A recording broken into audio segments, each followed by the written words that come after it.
എന്താ വിശേഷം?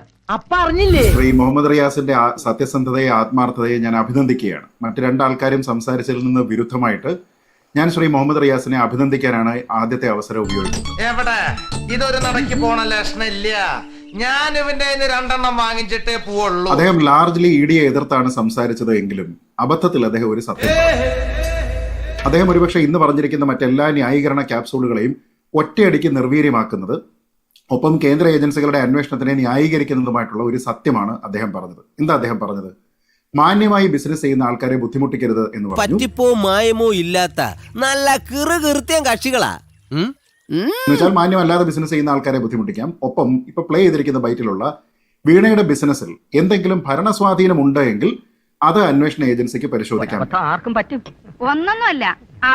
രണ്ട് കാര്യങ്ങൾ അന്വേഷിക്കാമെന്ന് പറഞ്ഞു. മാന്യമല്ലാത്ത ബിസിനസ് നടത്തുന്ന ആൾക്കാരുടെ കാര്യം, അതേപോലെ തന്നെ ഭരണസ്വാധീനം ഉപയോഗിച്ചിട്ടുണ്ട്. എന്തോ കുത്തി പറയുന്ന പോലെ എനിക്ക് ഫീൽ ചെയ്യുന്നുണ്ട് കേട്ടോ. കുത്തിയില്ലല്ലോ, കുത്താൻ പോണല്ലേ ഉള്ളൂ. സത്യത്തിൽ ഈ കേസിൽ അന്വേഷണ ഏജൻസികൾ ഇപ്പോൾ അന്വേഷിക്കുന്നത് ഇത് തന്നെ അല്ലേ എന്നുള്ളതാണ് എന്റെ ചോദ്യം.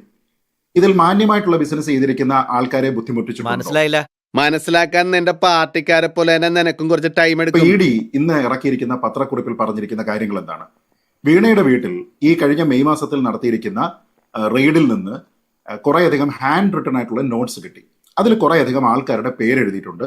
അവർ ഓരോരുത്തർക്കും ഹാൻഡിൽ ചെയ്തിരിക്കുന്ന എമൗണ്ട് എത്രയാണ് എന്ന് എഴുതിയിട്ടുണ്ട്. പക്ഷേ ഓരോ തവണ രക്ഷപ്പെടുമ്പോഴും ഒരിക്കൽ പിടിക്കപ്പെടും എന്ന് ഓർമ്മ. ദുബായിലേക്ക് ഏതാണ്ട് 85 ലക്ഷം ഇന്ത്യൻ രൂപയ്ക്ക് തുല്യമായിട്ടുള്ള പണം വിദേശ കറൻസിയിൽ തന്നെ കൈമാറ്റം ചെയ്തിരിക്കുന്നതുമായി ബന്ധപ്പെട്ട് പറയുന്നുണ്ട്. അതുകൂടാതെ 20 കോടി രൂപ ഇന്ത്യൻ രൂപയിൽ തന്നെ കൈമാറ്റം ചെയ്തിരിക്കുന്നതായിട്ട് പറയുന്നുണ്ട്. ഞങ്ങൾ അങ്ങനെ ചെയ്യോ? ഞങ്ങൾ നിരപരാധികളായിട്ട് കാണും. ഈ പേരുകാരായിട്ടുള്ള ആൾക്കാരുടെയും ഈ സിം കാർഡ് പ്രൊവൈഡ് ചെയ്തിരിക്കുന്ന അത് ആരുടെ പേരിലാണ് എടുത്തിരിക്കുന്നത് എന്നീ ആൾക്കാരുടെ സ്ഥലങ്ങളിലാണ് ഇഡി കോഴിക്കോട് റെയ്ഡ് നടത്തിയിരിക്കുന്നത് എന്ന് വളരെ കൃത്യമായിട്ട് പറയുന്നു. എന്നിട്ടോ അവിടെ നിന്ന് എന്താണ് പിടിച്ചെടുത്തിരിക്കുന്നത് എന്ന് പറയുന്നുണ്ട്. ഒന്ന് ഡിജിറ്റൽ ഡിവൈസസ് ആണ്. അപ്പൊ ഫോൺ ഉൾപ്പെടെയുള്ള മറ്റു ഉപകരണങ്ങൾ പിടിച്ചെടുത്തിട്ടുണ്ടാകും. അവരുടെ സ്റ്റേറ്റ്മെന്റുകൾ റെക്കോർഡ് ചെയ്തിട്ടുണ്ട് എന്ന് പറയുന്നുണ്ട്. തന്നെയുമല്ല, ഹവാല ചാനലുകൾ ഉപയോഗിച്ചുകൊണ്ട് പണം കൈമാറ്റം ചെയ്യപ്പെട്ടിരിക്കുന്നു എന്നുള്ള ഒരു കാര്യത്തിൽ ഇഡിക്ക് ലീഡ് കിട്ടിയിട്ടുണ്ട്. അതേപോലെ തന്നെ തന്റെ വരുമാനത്തിനേക്കാൾ വളരെ ഉയർന്ന തുകയാണ് വീണ കൈകാര്യം ചെയ്തിരുന്നത് എന്ന് ഇഡി പറയുന്നു. അറിയത്തില്ല. ഇനിയിപ്പോ എന്തറിയാനാ? ഇപ്പോഴേ അറിഞ്ഞു കാണും. അത് അവർക്ക് അവരുടെ കേവല വരുമാനം എന്നുള്ളത് മാത്രമല്ല, CMRL ബന്ധപ്പെട്ടിട്ടാണ് ഈ അന്വേഷണം തന്നെ നടക്കുന്നത്. CMRL 182 കോടി രൂപയുടെ ബ്രൈബുമായി ബന്ധപ്പെട്ടാണ് ഈ അന്വേഷണം നടക്കുന്നത്. അതിൽ 2.78 കോടി രൂപ വീണയ്ക്ക് കിട്ടി എന്നുള്ളതാണ് ഇപ്പോഴത്തെ ഒറിജിനൽ കേസ്. പക്ഷെ അങ്ങനെ കിട്ടിയിരിക്കുന്നതിനേക്കാൾ, CMRL നിന്ന് കിട്ടിയിരിക്കുന്നതിനേക്കാൾ വളരെ കൂടുതലായിട്ടുള്ള പണമാണ് വീണ കൈകാര്യം ചെയ്തിരിക്കുന്നത് എന്ന് പറയുന്നു. ഇനി ശ്രീ റിയാസ് പറയേണ്ടത് ഇതാണോ മാന്യമായ രീതിയിൽ ബിസിനസ് നടത്തുന്ന രീതി എന്നുള്ളതാണ്.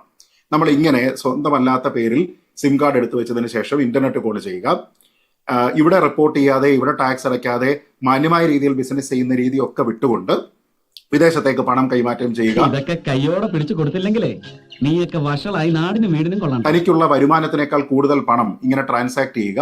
അപ്പൊ അതിൽ ആരുടെയൊക്കെ പേരാണോ എഴുതി വെച്ചിരിക്കുന്നത്, ആ സിം കാർഡ് ആരുടെ പേരിലാണോ അവരെയാണ് ചോദ്യം ചെയ്തിരിക്കുന്നത്.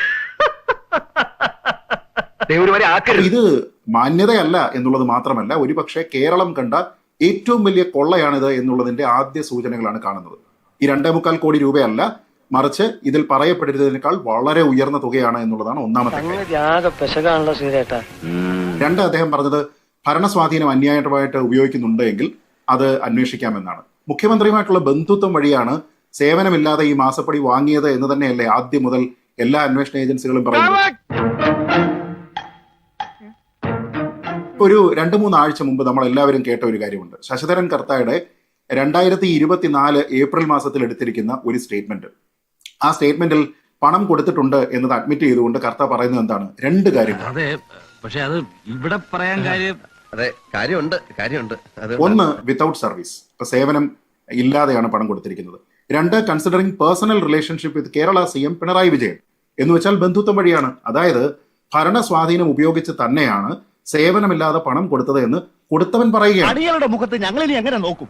തത്വം പഠിപ്പിച്ചാൽ മാത്രം പോരാ, പ്രവൃത്തിയിൽ. ശ്രീ റിയാസ് ഇന്ന് മാധ്യമപ്രവർത്തകരുടെ മുന്നിൽ പറഞ്ഞിരിക്കുന്ന കേന്ദ്ര അന്വേഷണ ഏജൻസികൾക്ക് വേട്ടയാടലല്ലാതെ രാഷ്ട്രീയതരമായിട്ട് അന്വേഷിക്കാൻ കഴിയുന്ന 2 കാര്യങ്ങളും ഈ ഇഡിയുടെ അന്വേഷണം ടിക്ക് ഓഫ് ചെയ്തിട്ടുണ്ട്. വിഷമിക്കാതിരിക്കും, നമുക്ക് സമാധാനമായിട്ടിരുന്ന് ആലോചിക്കാം. എങ്ങനെ സമാധാനം എന്ന് വെച്ച് കഴിഞ്ഞാൽ ഇത് റിയാസിന്റെ തന്നെ ഭാഷ കടമെടുത്തു കഴിഞ്ഞാൽ മാന്യമായിട്ടുള്ള അന്വേഷണമാണ്. അതിൽ ഒരാളെയും ബുദ്ധിമുട്ടിക്കുന്നില്ല. കേന്ദ്ര അന്വേഷണ ഏജൻസികൾക്ക് അന്വേഷിക്കാം എന്ന് തന്നെയാണ് റിയാസ് പറഞ്ഞിരിക്കുന്നത്. അത് തന്നെയാണ് ഇവിടെ അന്വേഷണം. നിങ്ങൾക്ക് മാത്രമല്ല എനിക്ക് നാണക്കേടാ. നോക്ക കേട്ട് അങ്ങനെയുള്ള അന്വേഷണത്തിനെ, റെയ്ഡിനെ റിയാസ് എതിർക്കുന്നത് എന്തിനാണ്? ഭയമില്ല എന്നൊക്കെ അദ്ദേഹം പറയുന്നുണ്ട്. പക്ഷേ നേരത്തെ ഒന്നും ഇതേപോലെ തന്നെ മാധ്യമപ്രവർത്തകരോട് ഇന്ററാക്ട് ചെയ്യാൻ അദ്ദേഹം തയ്യാറായിരുന്നില്ല.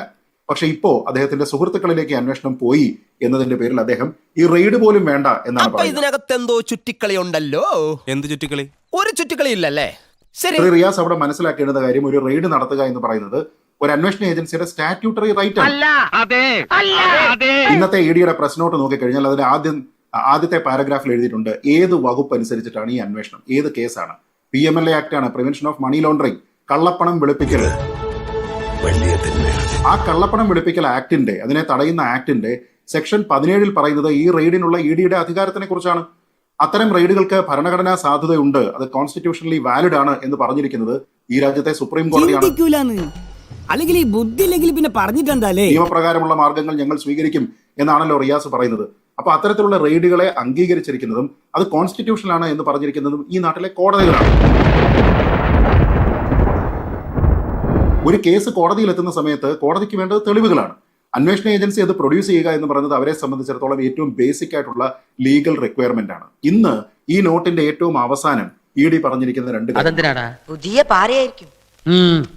ഒന്ന്, ഈ കേസിലെ നിയമ നടപടി സ്വീകരിച്ച് തുടരും, ഈ കേസിലെ അന്വേഷണം ഇനിയും തുടരും എന്ന്. അതായത് ശ്രീ റിയാസിന് പരാതി ഉണ്ട് എന്ന് കരുതി അന്വേഷണം നിർത്താൻ പറ്റില്ല, റെയ്ഡുകൾ ഒഴിവാക്കാനായിട്ട്. അപ്പൊ എന്തുകൊണ്ടാണ് ഇപ്പോൾ റെയ്ഡ് ചെയ്ത ആൾക്കാരിലേക്ക് ഈ അന്വേഷണം എത്തിയത് എന്നതിനെ പറ്റി ആലോചിക്കണം. അവർക്ക് വീണയുമായിട്ട് ബിസിനസ് ബന്ധം ഉള്ളത് കൊണ്ട് തന്നെയാണ് സ്വാഭാവികമായിട്ടും ഈ രീതിയിലത്തേക്കുള്ള ഒരു അന്വേഷണത്തിലേക്ക് അവർ വരുന്നത്. അത് എന്തുകൊണ്ടാണ് എന്ന് EDയുടെ ഈ പ്രസ് നോട്ട് വന്നപ്പോൾ നമുക്ക് വ്യക്തമാവുകയും അങ്ങനെ നിങ്ങൾ ജീവിക്കാൻ ഞങ്ങൾ സമ്മതിക്കോ? ഇല്ല. കാരണം അവരുടെ ഹാൻഡ് റിട്ടൺ നോട്ട്സിൽ ഇവരുടെ പേരാണ്, ഈ സിം കാർഡ് എടുത്തിരിക്കുന്നത് അവരാണ്.